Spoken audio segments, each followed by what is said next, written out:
up, everyone? My name is OGJarin. I'm a producer, recording engineer. I run the Reef Studios. I also black foods on Fortnite if you want to see me. Anyways, this is my Fog and Faces. Let's go. My guy, what's going on? How you doing? So, how's everything? Amazing. Come on. Great. Sheesh. Let's get it. What's going on, y'all? Welcome back to another episode of Fog and Faces. We are on 9 now, one more away from 10. Trying to get something big going on for that one. But today, we got producer OGJarin in the building. How you doing, man? I'm all good, man. Thank you. Anything you want to say before we get started? Introduce yourself a little bit. I had pancakes for breakfast. It was really good. Did my daddy duties over the weekend. I feel good, man. I'm blessed, Memorial Day now, you gotta get that day off. Come on now, big barbecue when we get out of here. Big cookout. Hey, we invited? Yeah, pull up. You cousin now, you cousin. It's good. Hey, heard it here first. Heard it here first. All right, so I want to start from the very beginning. Obviously, you're a producer. You have your own studio as well in Oakland. What started the process? What made you say, I want to start making beats, producing? Yeah, I think I was watching like some YouTube. I was watching a lot of Boiler Room. Oh, okay. I don't know why though. But I just wanted to like make some like dope lo-fi vibey party music, and it turned out to just be hip hop because all the people around me like hip hop. So I did that, and then I don't know, just kind of just got into producing. Really, I do whatever. Do whatever. Production. So when did it start? Was this like more recent, like in the last couple of years, or? It's on and off. Right now, I'm like, I do like dry spells. Pause. It's kind of crazy. I do like dry. I'm like really just don't be playing. I'm like messing with beats at all. But then I'll just get into it and just like make hella beats out of nowhere, and it's really weird. But I have this. I think I started maybe in like 2016. Okay. Yeah. So going on to 11 years now. Yeah, almost. But half of those years I probably didn't even do anything. So it's so weird. So it was kind of like one of those things where you were kind of dabbling in a little bit. Yeah. You got a little good, and then people started to fuck with you, or? And I'll just be like, all right, I'm good. Like, all right, if you need a beat. So I make a lot of homie beats, like custom beats. Like I'll make beats and I'll be like, all right, look, I got a beat for you. Come in, let's work on this. And we'll work on it. So it's like more curated for the artist versus having a pack and I'm like, yo, I got beats for sale. Come fuck with me. Nah, I'm actually hand to hand. You like to tailor it to the certain artist. With that being the case, do you make the beat and be like, ooh, I could hear this artist on it the best, and then you automatically just hit them up? Okay. Most of the time it's people who I'm connected with. Like, yeah. When I sent Larry Consistent, he got on that beat like the next day. And he sent it to me. I'm like, bro, this is about to change lives. Speaking of that, I was going to bring that up later, but bringing it up now. So with that one, how did that come to be? How'd you say, damn, this is a fire? Because that beat's crazy. Thank you. That's, I think, one of, at least Larry June's like top 10 songs in my opinion. Come on. And that beat's crazy. So when you were making that, what was like, during the process, were you saying, damn, Larry's going to fucking first person in mind, or? Yeah, honestly, it was like, let me just send him this to see what he's gonna think of it. And he's like, yo, this is what I needed. He's so funny because he wakes up hella early in the morning, and so do I. And so like, it was like, I'm driving to work. I'm like, bro, rap on this. I actually had a Nipsey Hussle verse on it. Oh shit. I had a Nipsey. He wasn't alive. It was an acapella. I stole it. But I put that one out to him, and he sent it back, and it was like, stay consistent. It was just like super inspiring. Yeah. I almost thought the nigga was talking to me. I was like, damn, bro, like, this is crazy. It's about to change somebody's life. Yeah. And like, honestly, the more and more that it gets played, like, I think, or the more and more people tell me about it, they're like, yo, this really like helped me motivate myself, like to get up and get it every day. So was that relationship built beforehand, before that beat already? Oh yeah. Yeah. Long story short, yeah. I want to get into it. We had a rap group back in high school, which is hella funny. We had a rap group in high school. Not gonna get too deep into that, but yeah, man, our relationship that's been like my bro, like one of my best friends since like I was a sophomore year in high school. That's dope. Yeah. So with going back again, do you remember your first beat and like the type of feeling that gave you when you were like the first beat you actually cooked up, were like, damn, this shit's hard? I could say I would remember that. I don't remember. I don't. Honestly, I'll be making so much shit and it'd be like, it usually used to come from like records, and then like I would have like my homies, my homies who play instruments, just send me stuff. They would send me like melodies and stuff, then I would chop that up. But I don't know. I think the last beat that I made was the hardest one that I've ever made. That's Really? what it always is. It's like, damn.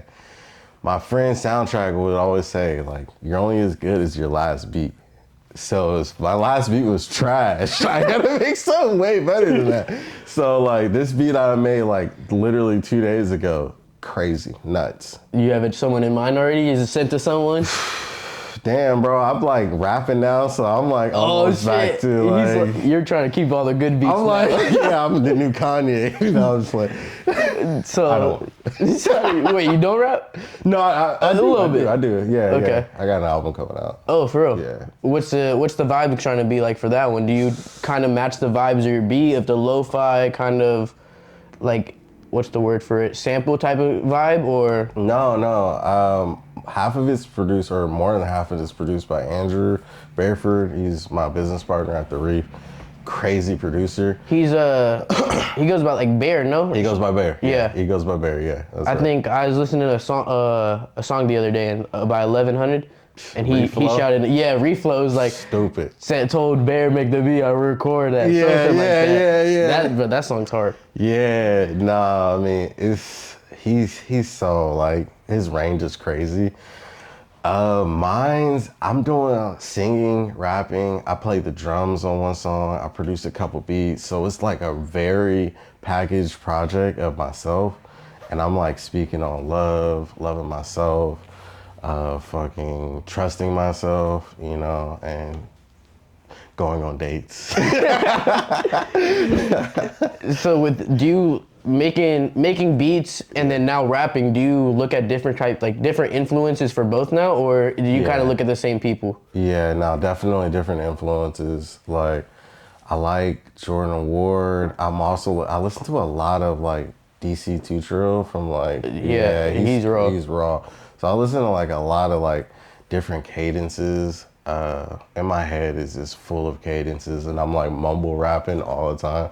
Like, I want to be a hard rapper, but I like mumble rap and like do weird different shit. I mean, mumble rapping's kind of what's in though. Like, yeah, it's in. Ain't nothing wrong with that. Nah, for sure. Nah, I'm not I was born in '95 on the inside. I'm not that guy. That's old Bay Area sound. Yeah. New Bay Area sounds a little different. Speaking of like Bay Area sound, what do you think? Do you feel like the Bay's kind of boxed in right now? Do you, as like a producer, you're kind of behind the scenes of all the songs coming out. What do you think like the Bay Area sound has evolutionized as? From coming from like E40, Too Short, to now we got Lil Beans, Lil Pete's, Lil Yee. Yeah, and those guys, I really like love that they step outside of the box and are not afraid to do other things. I think most new coming artists automatically want to just do Bay Area style music, which is not wrong. I want hyphy music to still live. Yeah. I want it all to still be there. Do your thing. But I also want you to still have the freedom to touch other things outside, touch different cadences, talk about different topics, go collaborate with different artists. Like those guys, Lil Bean, Yee, they're Empire artists, so they're working with different Empire Detroit guys, Empire in LA, so they're moving around That's the only thing. Like, if you're gonna be a Bay Area artist, you're probably just gonna stick in the Bay Area and only fuck with Bay Area people, and that could be cool. Right now, that's where I'm at. Main goal, so in that, with you saying that, do you want, like, is the main goal to basically not break out of the Bay, but like expand, basically? My sound has never had a Bay Area sound. Yeah. I struggle with making Bay Area beats, but I really have a lot of Bay Area artists on my shit. So it's like, I don't think it's a struggle. Like, I heard I Am Sue on like a lo-fi hip hop beat. You hear that, my bad, I don't want to cut you off. No, that's good. You heard the one, it just came out with, I think his name's Drew Bird, and it's a Da Boy and 22nd Jim made a house music song. I did see that. Yeah, so that's kind of, that was dope. I was happy. I was happy about that. Touch other things. Yeah, that was, like you said, touching other things, that caught me off guard, a house song, and it was pretty fire. Like, it's not something you expect, especially coming from Da Boy, but that's definitely, I want to see more of that, more Bay Area people doing shit you wouldn't expect. Man, they got to get out of that and out of their heads first. Like, it's like, I feel like they're like, oh, I don't think people are like this. No, we want it. Yeah. Like, I saw Neff on like at an EDM set. Oh, I did. They brought him out. Yeah, I was like, bro, what? Like, what are you doing here? Let's go. I love this. Like, keep doing this shit like that. Like, you're only gonna touch new money. Yeah. That's all it is. You're new revenues when you start doing more things. You feel me? So, I think. Going into your creative process, so when you're making a beat, how do you set the tone to, like, you said you knock out multiple beats at once, right? Yeah. How do you set the tone to, like, really lock in on those beat sessions? On those beat sessions? Okay, yerba, grab a leaf, go see my boy, you know what I'm saying? Then I settle in, I put my phone on do not disturb. I don't want any disturbance. And then from there, I'm using my machine. I'm probably gonna either sample on a record or just look and find some stuff that I already have. But I usually just make like a drum kit, like right then and there. Like, I find where I'm gonna be at, and then I'll just kind of just make as many as I can until those drums are old to me. Then I go do something else. So that's why a lot of my stuff doesn't have the same drums on them. Yeah, a lot of producers use the same snare until like it's no longer a snare. So when it comes to making these beats, working with artists, you said you tailor the beats. What's your favorite type of artist to work with? My favorite kind of artist to work with is someone who is not afraid to like get feedback, who loves to take feedback on like their cadence and flow. I think I'm more of a producer for the full project than just the beat. Like, I'll help you find the key that you want to be in, help you find the right words. Just as long as you trust me to take that feedback, it's good. Like, we're gonna make something crazy. So how do you feel like you develop that type of skill? Because I feel like that's a whole nother skill set you need to have other than just being a beat maker, being a producer. Yeah. Honestly, sitting in the studios with people, watching them, like I've sat in the studio with Kyrie. I've sat in the studio. Kyrie also is the guy who had Young Black Brother, big name. He did California Living, I'm in Motion. He did Wide Open, like he worked with Dre and all. Sat in the studio with him. I've sat in the studio with Empire engineers, watching them talk to their artists that way. I watched The Boy be in the studio plenty of times. So just watching people and just kind of like being like, oh, it's okay to talk to these artists like that because they're in the booth and you're at the control desk. So it's like, yo, like, and they're really in there struggling half the time. Yeah. So it's like, gotta help them. So do you feel like then chemistry kind of plays a big role in the studio? Big role, yeah. Because when it's no chemistry, it's flat. Or if you guys are just not communicating well, it's just gonna be flat. And one person's gonna be doing one thing, you're gonna be doing another. It's just not gonna make sense. So it's usually just go with the flow, let them get all their energy out, and then I kind of just go in there and be like, okay, cool, let's go back on this. I gotta. My homegirl Zoe was like, yo, you're really tactical when you're engineering, and I like that about you because like you making sure we're hitting up all of our things, and that's it. Because we're on a time limit. Time is money. Yeah. Let's figure it out. Let's get to it. So with chemistry being a like pretty big role, how do you approach working with a new artist? I mean, I think it's like mutual. We're kind of like already on the fence with working with each other.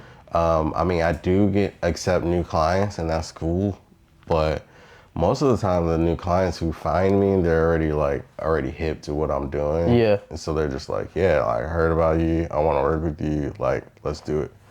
So that's kind of how. And this is a big question I feel like for producers. Yeah. FL Studio or Logic? What are you using? Pro Tools. Oh shit. I suck. I'm sorry. Okay, so for production, I don't use Pro Tools. That was a bad answer. I use Machine. So Like one of those. Yeah, I use the little shit. pads and shit. So I use drum pads, and that's Native Instruments. So you FL Studio is my close third, second. So you like personally, you'll grab the sample, chop it up and screw it, and then use the drum pads to basically set out your beat, or? Yeah. Damn. Yeah. I've always wanted to try and like get into that.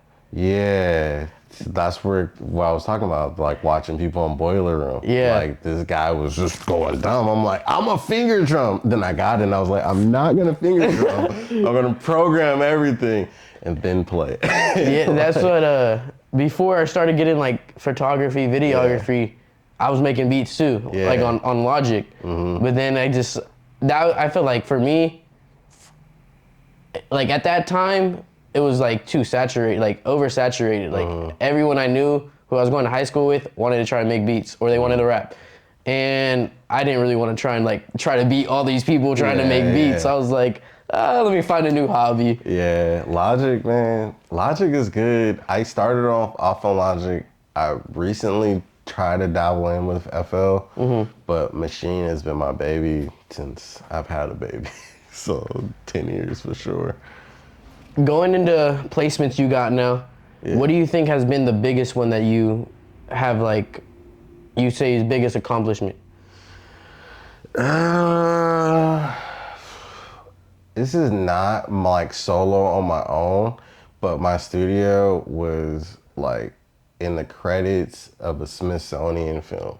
Whoa. So yeah, we did a full score for a film at the Smithsonian, the African American Museum in DC. Flew out to DC, got the shit, like going tour the museum by ourselves. Like it was crazy. It was like, damn, this is crazy. Then we were watching we're watching the film, and they're just like, yeah, this is the first documentary ever here. So it was like, damn, so we were part of the first feature documentary of the African American Museum. So that's forever in the Smithsonian. So that's not even, that's not even like your average placement either. That's like something out of how does something like that come along? How did they reach out to you? They didn't reach out to me. They reached out to one of my business partners, and then he was like, yo, I got a bag first. And I was like, yes. Not turning that down. Not turning that down. That's how it was. And like, man, it made a good bag from that for sure. So how was that process of creating a whole score for a documentary versus your average song for a rapper? The best part of it is like the business partners that I do have. One's a jazz classical trained musician. The other one is just a crazy producer, Bear. And then myself engineering it. We just all took turns and like played our role, really. I just engineered and mixed it. I was like, damn, okay, going crazy. Like, I didn't have to make any drums. I didn't have to do anything. I submitted some beats to it. It didn't fit. The guys were like, yeah, nah, I got beats. They did actual scores, like, made it sound like I don't even know. It just made it sound just like very like the cinematic, you know. And I just was there to just polish it up, and then boom, back. Damn. That's Yeah. That being said, like that kind of shows like how big music is in every industry. Yeah. Not even just the music industry. You got a lot of work goes into soundtracks for movies.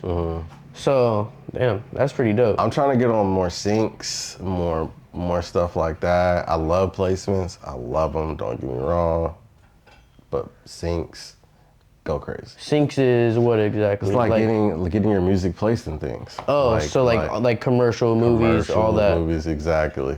How do you approach trying to get that? Are you like emailing companies? You're emailing the sound director. I forgot what it's called, but you're emailing someone. Music director. You're emailing the music director, music supervisor.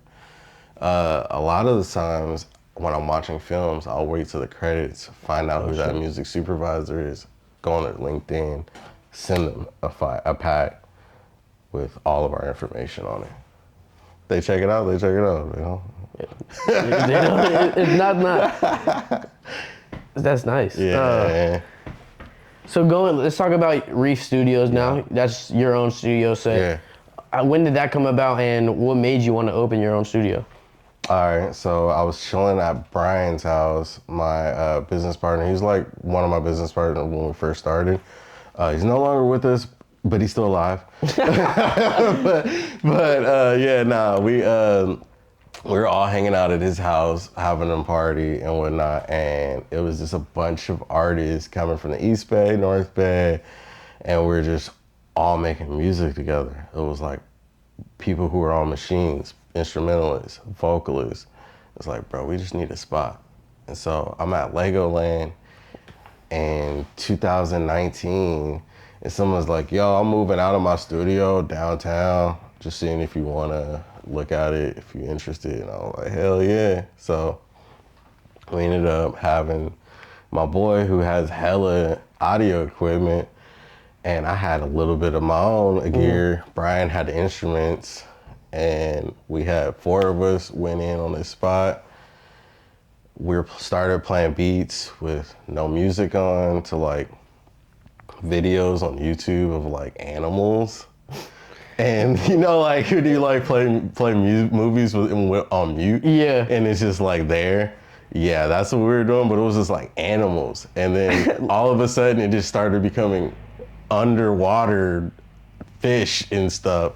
And they called me and they're like, yo, can we name the studio The Reef? And I was like, damn, that's kind of fire. That is. Especially now hearing how it came about. Yeah. Like, just like the most random thing could become the most random like, thing. Best. And then when I was on mushrooms one day, I was like, when I was on mushrooms, I was like, man. And they were like, yeah, the reef is great when they're all, the ecosystem is good and they're working together and blah, blah, blah. And I'm like, wow, this makes a lot of sense. Like, this is the most diverse ecosystem of all the fish. And I'm like, wow, he's black. He's like, oh no, this fucking makes sense. This is why we're calling it The Reef. So we stuck with that. And now we've been here damn near going on 6 years.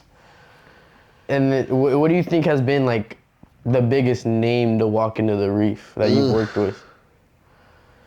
KRS-One, but he's a jerk. He's a jerk. Yeah, KRS-One is good.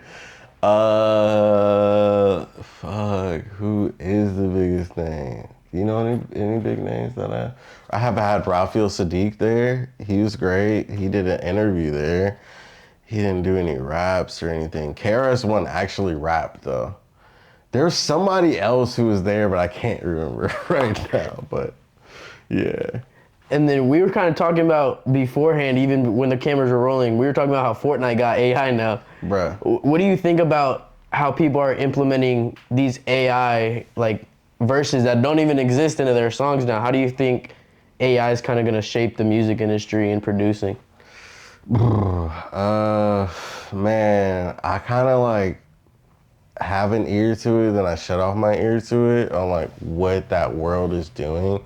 Like I saw like when it was helping songwriting, I thought that was really good. Like songwriters using the artist's cadence. Like for example, they would use Ty Dolla $ign, and then they would write songs and then have Ty Dolla like pitch it in a certain cadence using Ty Dolla $ign's voice, and then like deliver that to him. He'd be like, "Oh fuck, this is raw," and then he'll go and actually use his actual voice to go do it. I think that's using it as a tool like that to do a rough draft, like especially if you're a songwriter and you're like, yo, no, I want him to hear himself. Yeah. Like as close as possible to himself, not me.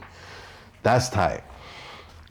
Obviously, we still have the old school ghostwriting, voice memos, like that we're just gonna use our own voice, but I think it's a good tool. I don't know about it as far as production yet. I haven't necessarily check that out, but yeah, it's a good tool. And rewind. So, damn, how am I gonna transition to this question? Sorry. I did it. That was good.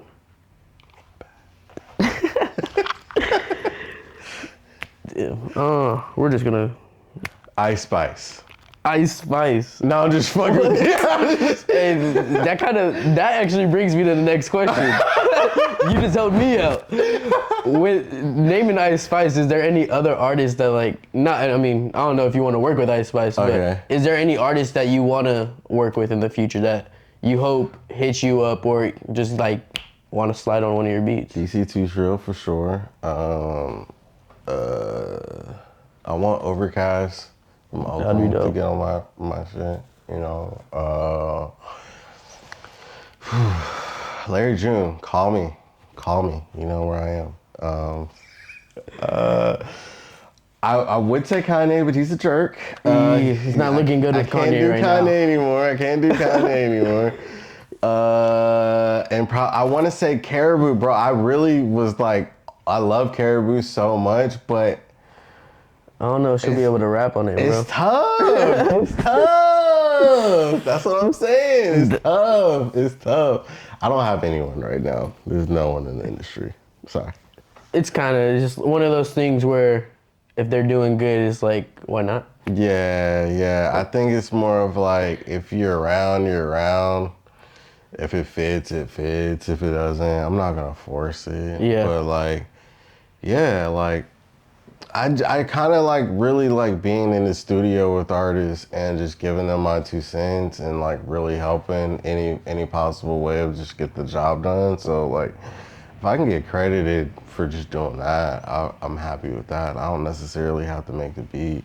Like, I'm good at putting the right people in the rooms at the right times, for sure.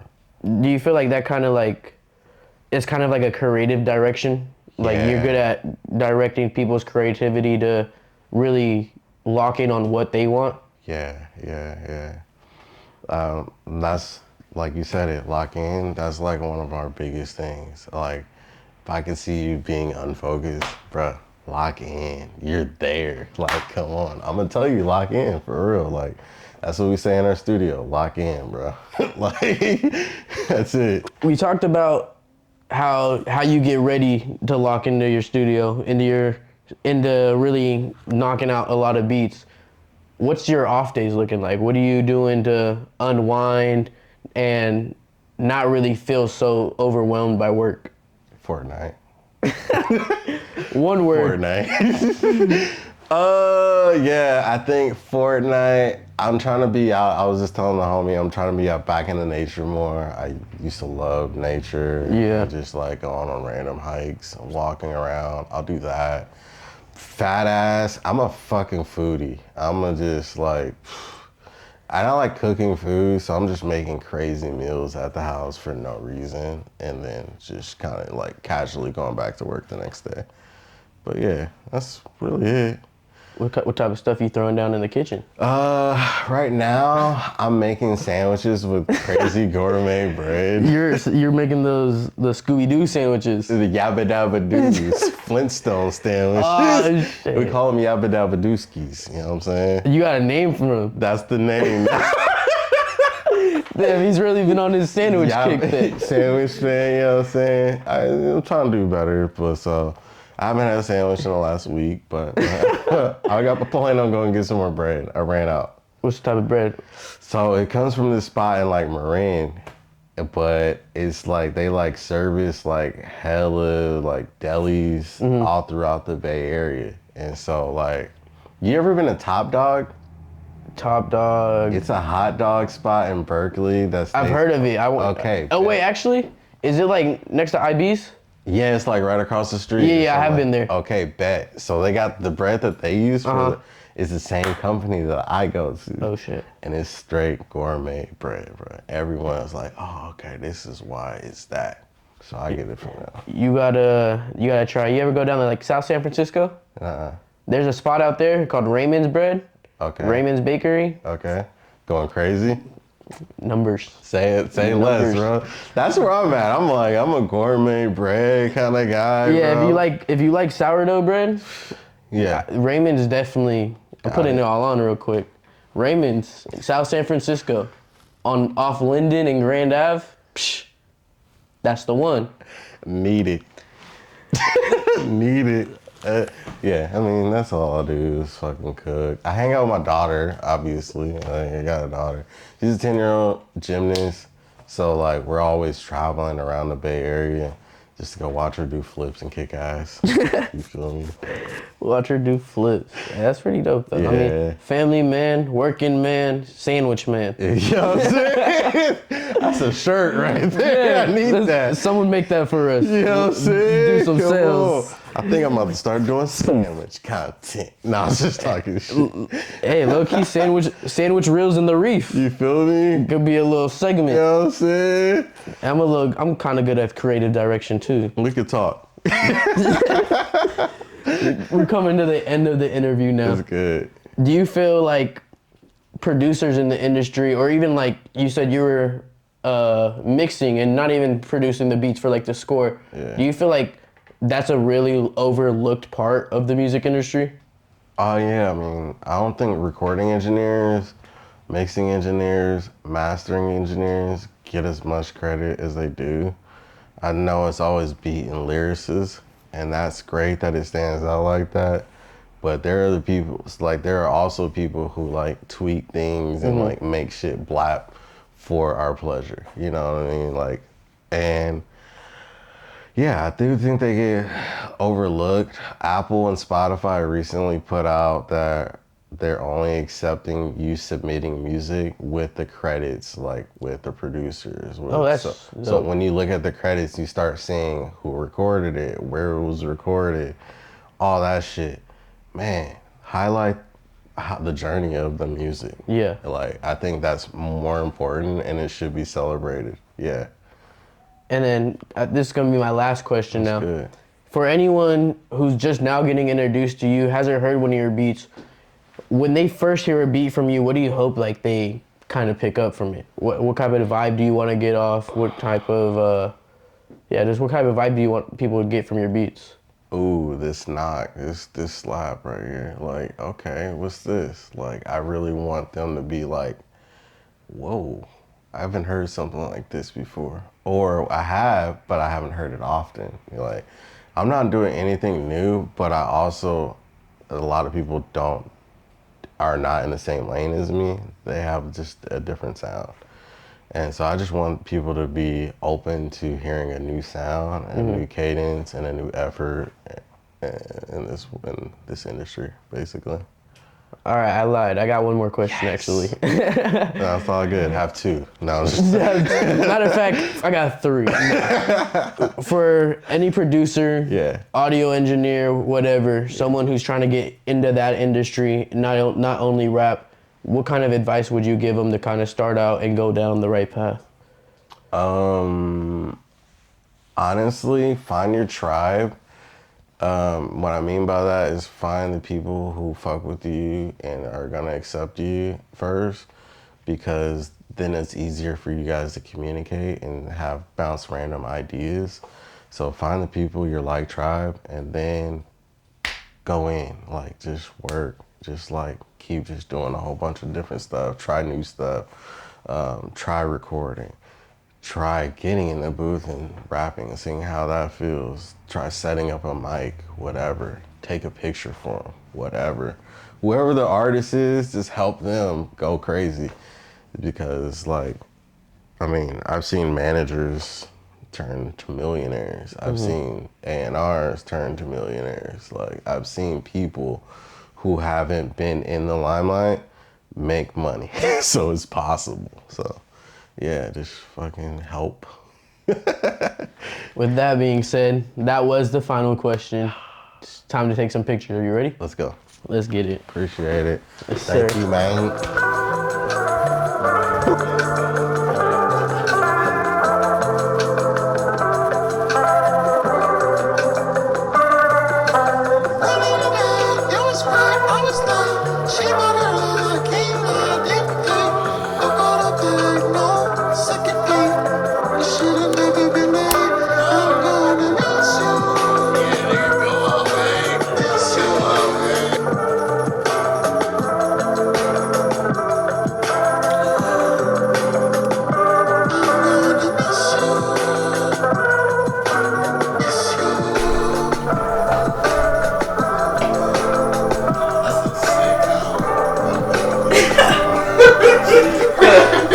The electrolytes with the ear. Like a good combo right there. I like that.